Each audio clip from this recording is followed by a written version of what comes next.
1억 원을 한도로 보상을 해주는데 보험료는 1,000원 내에요. 아주 저렴하죠. 안녕하세요. 사건사고TV 김지훈입니다.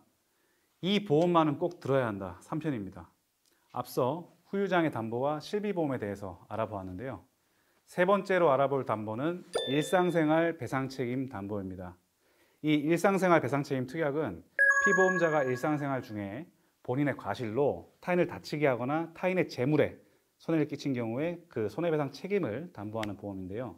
이 담보는 정말 좋은 담보입니다. 보험료도 저렴하기 때문에 꼭 가입하셔야 합니다. 이 담보는 1억 원을 한도로 보상을 해주는데 보험료는 1,000원 내에요. 아주 저렴하죠. 가성비가 아주 좋은 보험이라고 할 수 있습니다. 이 특약은 그냥 일상생활 배상책임 특약과 가족 일상생활 배상책임 특약으로 나뉘는데요. 이 둘은 보상받을 수 있는 사람의 차이이고, 가급적이면 가족 일상생활 배상책임 특약으로 가입하셔가지고 피보험자 범위를 넓게 가져가시는 것이 좋고요. 이 부분에 대해서는 제가 뒤에 설명드리도록 하겠습니다. 자, 그럼 이 담보는 어떨 때 쓸 수 있는지 몇 가지 사례를 통해서 알아보도록 하겠습니다. 조금 약한 것부터 시작을 해볼게요. 카페에서 이제 주문한 커피를 들고 자리를 가고 있었어요. 근데 중심을 잃어가지고 쟁반이 기울어졌죠. 그래서 커피가 쏟아졌는데 하필 그 옆 테이블에 의자에 걸쳐 있었던 다른 손님의 외투에 커피가 쏟아진 거예요. 그래서 옷이 오염이 되게 된 거죠. 이런 경우에 이제 세탁이 가능하다고 하면 세탁비 물어주고, 뭐 세탁이 안 된다고 하면 이제 옷값을 물어줘야 되는 상황이죠. 왜냐하면 내가 잘못해서 타인의 재물에 손해를 끼쳤기 때문에 이 법률상 손해배상 책임을 지게 된 겁니다. 근데 다행히 이 경우는 뭐 사람이 다친 건 아니라서 세탁비나 옷값만 물어주면 되니까 다행이죠.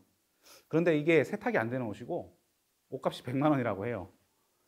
세탁비 몇천 원, 몇만 원, 이 정도면 자부담하고 넘어갈 법도 한데 아무래도 고가의 의류다 보니까 금액이 부담스러운 상황인 거죠. 이런 경우에는 참 당황스럽습니다.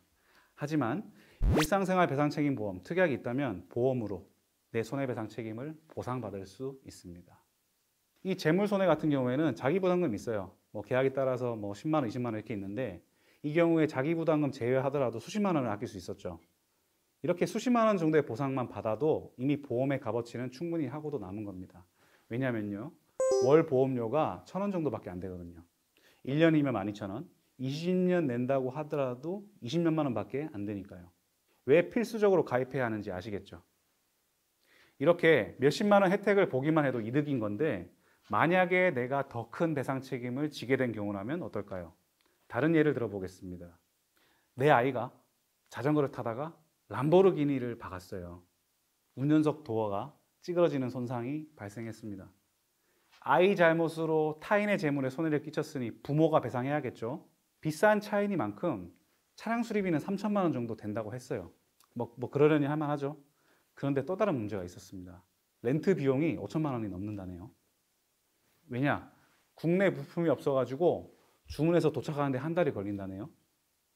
그 수리기간 동안 차량을 운행하지 못하니까 렌트비도 지급해야 되는데 수리비랑 렌트비에서 도합 8천만 원 이상을 배상금액으로 지불하게 되는 거죠.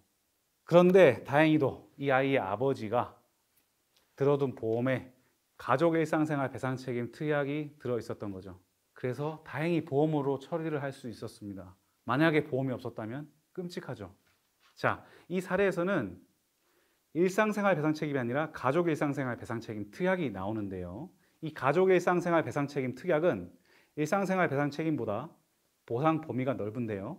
혜택을 볼 수 있는 피보험자 범위가 피보험자 개인 한 명이 아니라 본인 및 배우자 그리고 생계를 같이 하는 동거 친족까지 보상을 받을 수 있기 때문에 가급적이면 가족 일상생활 배상책임 특약으로 가입하시는 게 좋습니다. 만약에 이 사례에서 손해배상금이 한도인 1억 원이 넘어간다고 가정했을 때 부모가 둘 다 가족 일상생활 배상책임 특약이 가입되어 있었다면 각각 1억 원 더하기 1억 원 해가지고 2억 원 한도로 보상을 받을 수 있기 때문에 보상폭이 넓어지게 되죠. 그래서 일상생활 중 위험을 더 폭넓게 대비할 수 있겠습니다. 그런데 살면서 2억이나 배상할 일이 있을까 생각하실 수 있는데요. 살다 보면 2억뿐만 아니라 그 금액보다 훨씬 많은 금액을 물어줘야 하는 경우도 생길 수 있습니다. 물론 일어나서는 안 될 일이지만 가정에서 간단하게 예를 두 가지 들어보도록 하겠습니다. 첫 번째는 이제 사람이 피해를 본 경우인데요.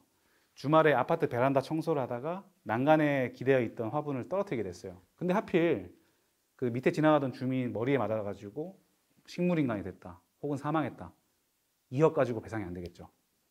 그리고 두 번째, 사람은 아니지만 이런 대형 재물 손해를 끼친 경우가 있을 수 있는데요. 집안에 물 청소 한 번씩 하시잖아요, 그죠? 근데 물 청소를 하다가 실수로 이제 물이 전기 콘센트에 튀었어요. 그래서 누전이 발생해가지고 화재가 발생했습니다. 근데 내 집만 타면 괜찮은데 이게 불이 번져가지고 옆집, 윗집 수채가 타버린 거예요. 이때 어때요? 손해가 어마어마하죠. 이렇게 살다 보면 본의 아니게 크고 작은 손해배상 책임을 지게 되는 경우가 있습니다. 하지만 일상생활 배상 책임, 가족 일상생활 배상 책임 특약이 가입되어 있다면 한도 금액 내에서는 손해배상 책임을 피할 수 있으니 꼭 준비하셔야겠죠? 오늘 영상은 여기까지고요. 다음 영상에서는 필수가입보험 네 번째 내용에 대해서 설명드리겠습니다. 영상 끝까지 시청해 주셔서 감사드립니다.